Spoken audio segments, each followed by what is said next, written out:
Time to talk about one of the most fundamental principles of perception in image reading, the greatest area of contrast. The concept is quite self-explanatory. The greatest area of contrast, or GAC, is the point where the lightest light meets the darkest dark, not to be confused with the brightest or darkest point. Here we are talking about contrast, so we need two areas to have specific properties when they meet. In composition, the GAC is generally where the viewer's eyes are drawn first. So in a nutshell, the GAC depends on neighboring values, not absolute values, meaning the GAC is not necessarily around the brightest or darkest spot, but in the area where the contrast is the strongest. As I mentioned, the GAC is generally where people will look first, so retrospectively you would want to put the GAC where you want your viewer to look first. Also worth mentioning is that the brain will discard some objects naturally if they happen to be potential GAC, like strong glare, the sky, the sun, like metal reflections and stuff like that.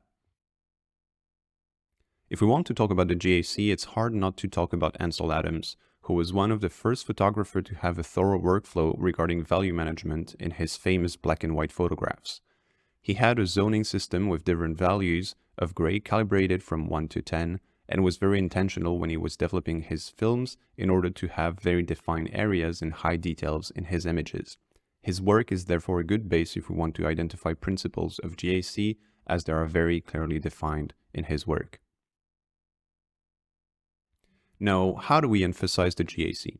Even though sometimes we can see it right out of the gate, sometimes it's better to have a little push. And to do so, we simply increase the contrast of our image so that the boundaries between the darkest and brightest spot becomes more apparent, and therefore defines a clearer shape of where our GAC is. In the case of our image, here we have this nice river making a nest in the lower part of our image. The top part in the sky also has a strong contrast, but as mentioned earlier, the sky tends to be a bit discarded when our brains look for a GAC because the sky is rarely an area filled with valuable information for us. Doing the same exercise on the second picture, we see again how the waterfall becomes emphasized on the left. Now, if we look at this portrait, we shouldn't be surprised to see that the eyes are actually the GAC. Here it is worth mentioning that we are at the crossroad of many principles.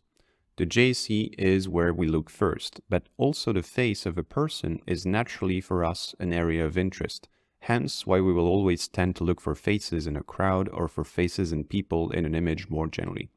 Also, the eyes have a specific weight in perception because they carry a lot of information as to what the person is looking at, how it's looking generally in terms of the sort of feeling almost that you can read in it, which is valuable information, for instance, if you're a hunter hunting a prey, for instance.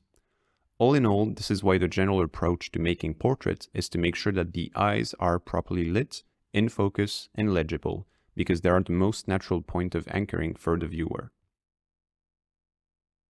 Now, one final example with this scene of a city center where the GAC is divided into several small areas, with the largest one being at the far bottom of the image. This sort of creates a nice curve of interest that goes from the bottom to the top.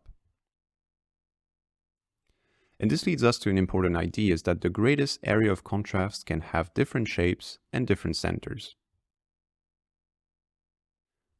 Indeed, the GAC is not always a single point of interest in your image. As we've seen in the previous examples, it can have the shape of a curve or a line or a specific pair of points or a group of different areas. Depending on the nature of the GAC and linking back to what we were discovering with the laws of Gestalt, we can then better understand how the GAC will be read by the viewer, how lines will be followed, and how multiple areas can be grouped. Generally speaking, if you have several GACs in your image, the eyes will most probably jump from one area to another if they are far apart, or group them in a single area and focus on it if they are close together. And if it's a line, then your eye will tend to follow along the line. One thing that is very important to understand though regarding the GAC is that it overrides common beliefs in composition rules. What do I mean by that? Simply that if you place your subject according to an arbitrary grid system of your choice, such as the rule of thirds for instance, even if your subject is perfectly placed on a third, if your GAC is somewhere else in your image, the eye of the viewer will not go first to your subject, but will go first to the GAC. There is literally no way around this. So this is why if you want a direct composition with no delay, you must generally make sure that the GAC is close or even directly on your subject. Remember that wherever the GAC is, the viewer will always look there first.